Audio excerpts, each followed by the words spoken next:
नमस्कार। डॉक्टर इंदु शर्मा का स्वर कथा चैनल के सभी श्रोताओं को श्रद्धेय नमन। हमने पिछले सप्ताहों में 13 मुख्य उपनिषदों पर चर्चा की। इससे पूर्व हम भारतीय दर्शन के कुछ और विषयों का मंथन करें कि उपनिषदों का वास्तविक सार क्या है, अर्थात मूल रूप से यह हमें क्या बोध कराते हैं और इनसे हम क्या शिक्षा ग्रहण कर सकते हैं। मेरा उन सभी श्रोताओं से जो हमारे साथ नए जुड़े हैं, वह समय निकाल कर कोशिश करें हमारे वेद और उपनिषद आदि पर जो पूर्व हम प्रसारित कर चुके हैं वे एपिसोड अवश्य देख लें। इससे पूर्व कि आज की हम चर्चा आरंभ करें, आप सभी से पुनः नम्र निवेदन है कि यदि आपने अभी तक हमारे चैनल स्वर कथा को सब्सक्राइब नहीं किया तो अवश्य कर दें, जिससे आपको यह सनातन धर्म से संबंधित जानकारी अविरल प्राप्त होती रहे। तो आइए आरंभ करते हैं हम आज की चर्चा।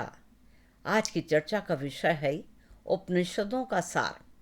हाँ, एक और निवेदन और श्रद्धेय श्रोताओं, कृपया एपिसोड को अंत तक अवश्य देखें, जिससे आप हमारे महान ग्रंथों में से जो स्वर कथा चैनल के सौजन्य से जानकारी प्रदान की जा रही है उसका कृपया आप पूर्ण लाभ उठा सकें।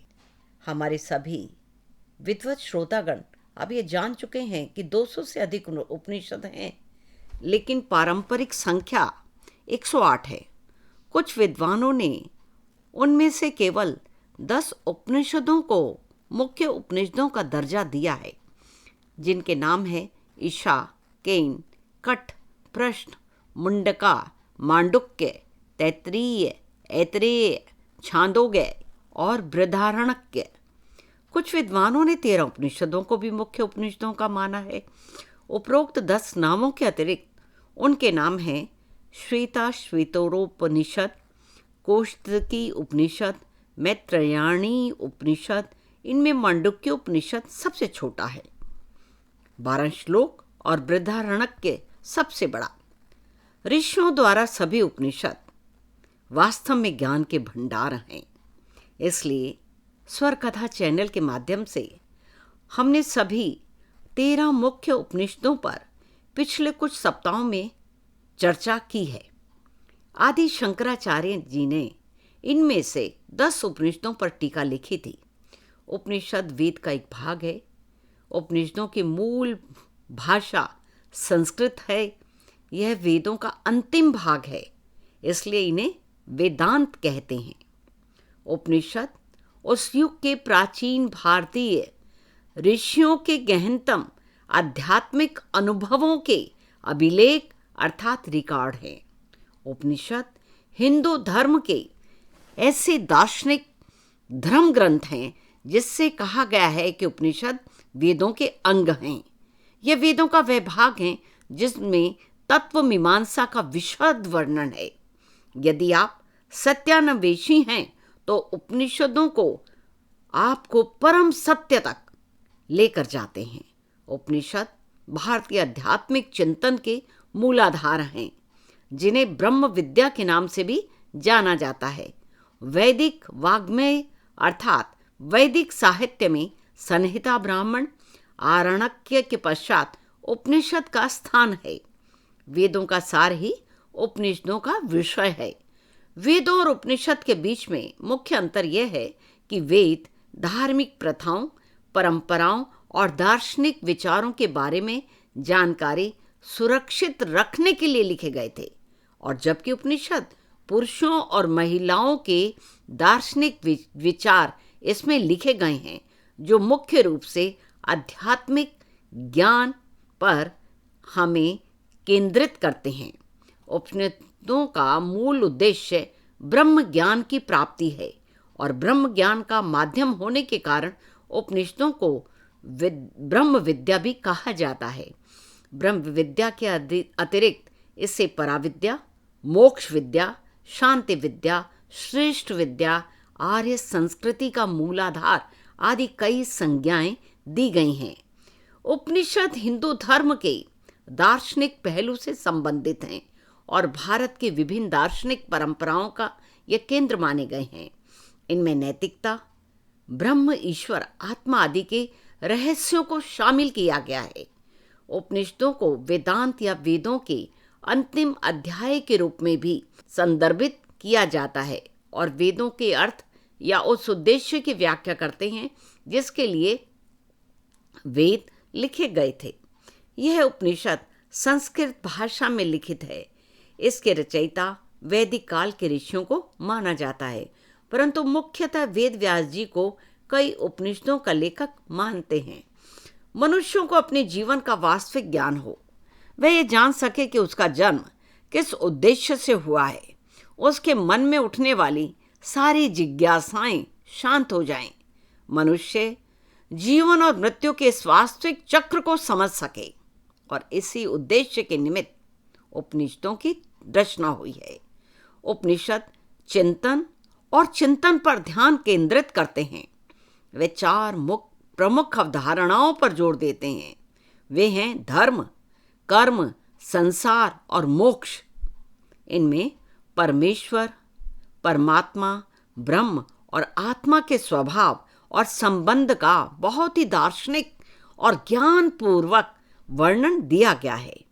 उपनिषदों में कर्म कांड को अवर कहकर ज्ञान को इसलिए महत्व दिया गया कि ज्ञान स्थूल अर्थात जगत और पदार्थ से सूक्ष्म मन और आत्मा की ओर ले जाता है। ब्रह्म, जीव और जगत का ज्ञान पाना उपनिषदों की मूल शिक्षा है। उपनिषदों में पराविद्या अर्थात ब्रह्म विद्या का ज्ञान है। इसमें ब्रह्मा, आत्मा, परमात्मा, पुनर्जन्म, पुनर्जन्म, मोक्ष इत्यादि विषयों पर चर्चा की गई है। उपनिषद में ही जीवात्मा और ब्रह्म तत्व के स्वरूपों का वर्णन मिलता है। इसके अनुसार जीवात्मा और ब्रह्म दोनों एक ही तत्व हैं। इसके आधार पर कहा जा सकता है कि विश्व ब्रह्म है किंतु ब्रह्म आत्मा है, अथवा ब्रह्मांड ईश्वर है तथा ईश्वर आत्मा है। ये अनंत, नित्य, सर्वव्यापी, सर्वज्ञानी और शुद्ध चैतन्य है। उपनिषद ब्रह्मांड में स्पष्ट विविधता के पीछे एक एकीकृत सिद्धांत के साथ एक परस्पर जुड़े ब्रह्मांड की दृष्टि को प्रस्तुत करते हैं, जिससे किसी भी अभिव्यक्ति को ब्राह्मण कहा जाता है। इस संदर्भ में उपनिषद सिखाते हैं कि ब्राह्मण आत्मा में निवास करता है, जो मानव व्यक्ति का अपरिवर्तनीय अर्थात बदला न जा सके, वह मूल है। सत्य की विभिन्न उपनिषदों में व्यापक रूप से चर्चा की गई है, जिसमें बृहदारण्यक उपनिषद भी शामिल है, जहां सत्य को ब्रह्म के साथ साथ ब्रह्म सच्ची आत्मा का साधन कहा गया है। बृहदारण्यक उपनिषद में सत्य को धर्म के बराबर माना गया है। उपनिषदों की सबसे बड़ी विशेषता यह है कि उपनिषद हमेशा सच्चाई पर बल देते हैं और उपनिषदों की जितनी भी प्रार्थना है उनमें प्रकाश और ज्ञान की कामना की गई है। उपनिषदों में बुराई से अच्छाई की ओर जाने की कामना की गई है, अंधकार से प्रकाश की ओर जाने की कामना की गई है। उपनिषदों की मशहूर प्रार्थना में प्रकाश और ज्ञान की कामना की गई है। असत्य से मुझे सत्य की ओर ले चल प्रभु, अंधकार से मुझे प्रकाश की ओर ले चल प्रभु।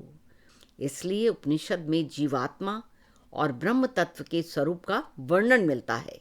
इसके अनुसार जीवात्मा और ब्रह्म दोनों ही एक ही तत्व हैं और इसके आधार पर कहा जा सकता है विश्व ब्रह्म है किंतु ब्रह्म आत्मा है, अथवा ब्रह्मांड ईश्वर है तथा ईश्वर आत्मा है। यह अनंत, नित्य, सर्वव्यापी, सर्वज्ञानी, शुद्ध चैतन्य है। तो आज बस केवल इतना ही।